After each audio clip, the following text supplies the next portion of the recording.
হিসেবে নিয়োগ দিতে হবে এবং পূর্ণরূপে একাডেমিক কার্যক্রম চালু ও আবাসিক হলগুলোতে বিশ্ববিদ্যালয়ের সকল স্টেক হোল্ডারদের মতামতের ভিত্তিতে একটি নীতিমালা প্রণয়ন করে মেধা, যোগ্যতা ও আর্থিক অবস্থা ও দূরত্ব বিবেচনা করে হলের ভর্তি প্রক্রিয়া সম্পন্ন করতে হবে। ফ্যাসিস্ট শক্তির প্রত্যক্ষ ও পরোক্ষ সহযোগীদের আইনের আওতায় নিয়ে আসতে হবে। বিশেষ করে ফ্যাসিস্ট শক্তির সহযোগী কালচারাল উইং এখনও বিপ্লবের চেতনার বিপরীতে তাদের স্পর্ধা দেখাচ্ছে।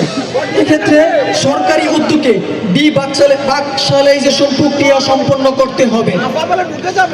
বিপ্লবী চেতনাকে টেকসই করার জন্য পাঠ্য বইয়ে বিপ্লবের ইতিহাস যুক্ত করতে হবে।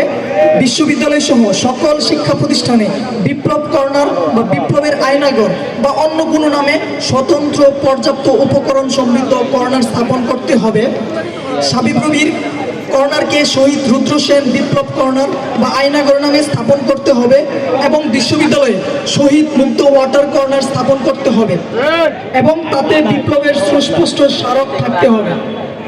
বিপ্লবকে সাংস্কৃতিক ক্ষেত্রে প্রতিষ্ঠিত করার জন্য রাষ্ট্রীয় অর্থায়নে বিশ্বমানের বই, নাটক, সিনেমা, ডকুমেন্টারি বাংলা ও ইংরেজি ভাষায় তৈরি করতে হবে।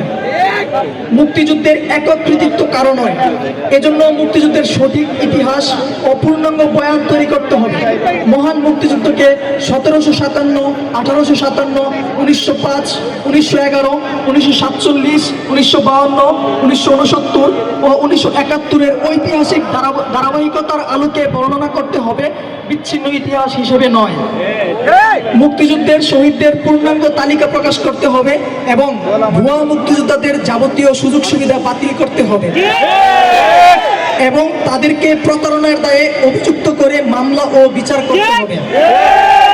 সংখ্যালঘু ও সংখ্যাগুরুর বিভাজন দূর করতে হবে, সবাইকে দেশের নাগরিক হিসেবে গণ্য করতে হবে। এক্ষেত্রে রাষ্ট্রীয় উদ্যোগে ডিকলোনাইজেশন অফ মাইন্ড প্রকল্প হাতে নিতে হবে।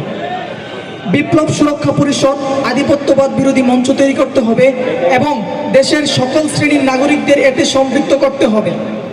টিপাইমুখ বাদসহ আধিপত্যবাদী পানি আগ্রাসন বন্ধ করার জন্য রাষ্ট্রের পক্ষ থেকে টেকসই উদ্যোগ নিশ্চিত করতে হবে। সাবিপ্রবি সহ সকল স্থানে সাংস্কৃতিক আধিপত্যবাদ বিনাশ করতে হবে এবং সকল মতের সংস্কৃতি চর্চার অবাধ পরিবেশ তৈরি করতে হবে। সকল বিচার বহির্ভূত খুন, গুমের বিচারের সরকারি ঘোষণা দ্রুত বাস্তবায়ন করতে হবে। আয়নাগর নামক জঘন্য বন্দিশালার কারিগরদের বিচারের মুখোমুখি করতে হবে এবং শাস্তি নিশ্চিত করতে হবে। আন্তর্জাতিক গুম বিরোধী কনভেনশনে স্বাক্ষরের প্রতিশ্রুতি বাস্তবায়ন করতে হবে। বিশ্ববিদ্যালয় সমূহে চালকৃত বিশ্ববিদ্যালয়ের বাংলাদেশের অভ্যুদয়ের ইতিহাস কোর্সে একমুখী বয়ান সংশোধন করে সকল জাতীয় নেতাদের অবদানের স্বীকৃতি দিয়ে কোর্স পুনর্বিন্যাস করতে হবে। ধন্যবাদ সবাইকে।